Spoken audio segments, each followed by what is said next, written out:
Good evening everyone. শতাব্দীর কিচেনে আপনাদের সবাইকে স্বাগত জানাই। আজকের রেসিপি ভীষণই টেস্টি এবং মজার ব্রেকফাস্ট। বাড়িতে ডিম না থাকলেও কিভাবে টোস্ট বানাবেন সেটাই আজকে শেয়ার করব।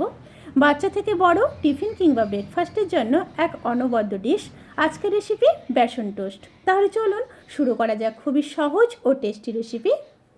প্রথমেই নিয়ে নেব 3 চামচ বেসন। 3 চামচ বেসন নিয়ে নেওয়ার পরে এবার দিয়ে দেব খুবই সামান্য লঙ্কার গুঁড়ো। এখানে আপনারা লঙ্কার পরিমাণটা নিজেদের মতো করে নেবেন। আর দিয়ে দেব পরিমাণ মতো লবণ।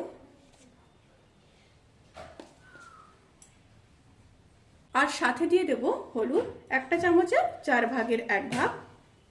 এবার দিয়ে দেব কুচিয়ে রাখা একটা বড় সাইজের পেঁয়াজ,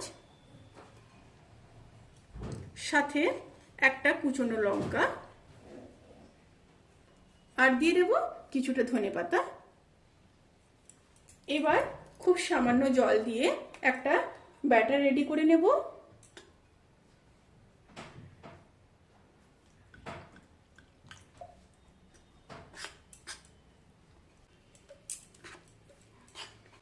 একটা কথা মাথায় রাখবেন, ডিম ছাড়াও কিন্তু টোস্ট বানানো যায়।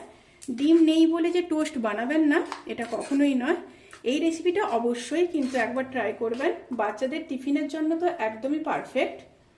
আর জলটা কিন্তু অল্প অল্প করে দিয়ে একটা সুন্দর ব্যাটার রেডি করে নিতে হবে।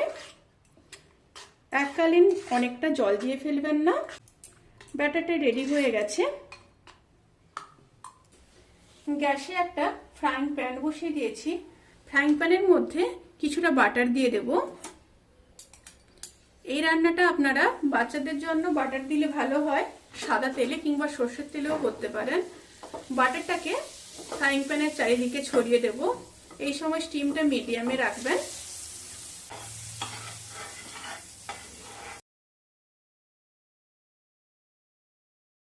এবার ব্যাটারির মধ্যে পাউরুটিটা এভাবে ডুবিয়ে নিতে হবে, দিয়ে ফ্রাইং প্যানের মধ্যে দিয়ে দিতে হবে।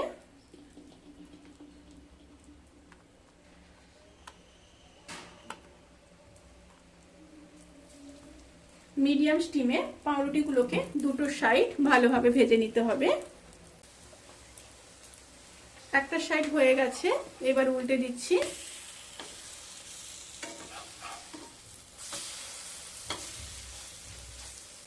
দুটো সাইড হালকা ব্রাউন কালার করে ভেজে নিতে হবে। আর ভিডিওটি কেমন লাগলো অবশ্যই কমেন্ট করে জানাবেন। যদি ভালো লেগে থাকে তাহলে সাবস্ক্রাইব করতে কিন্তু ভুলবেন না। পাশে থাকা বেল আইকন ক্লিক করে নোটিফিকেশন অল করে রাখবেন। তাতে করে আমি যত রেসিপি দেব সমস্ত লিংক আপনাদের কাছে পৌঁছে যাবে। দুটো সাইড খুব ভালোভাবে ভাজা হয়ে গেছে, এবার তুলে নেব।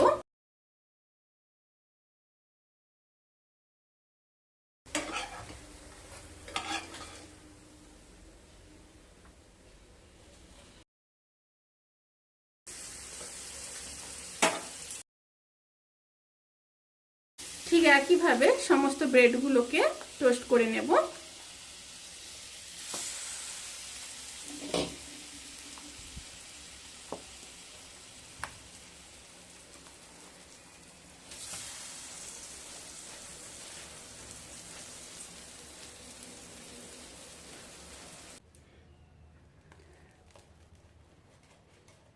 আপনারা সবাই ভালো থাকবেন, সুস্থ থাকবেন, সাবধানে থাকবেন।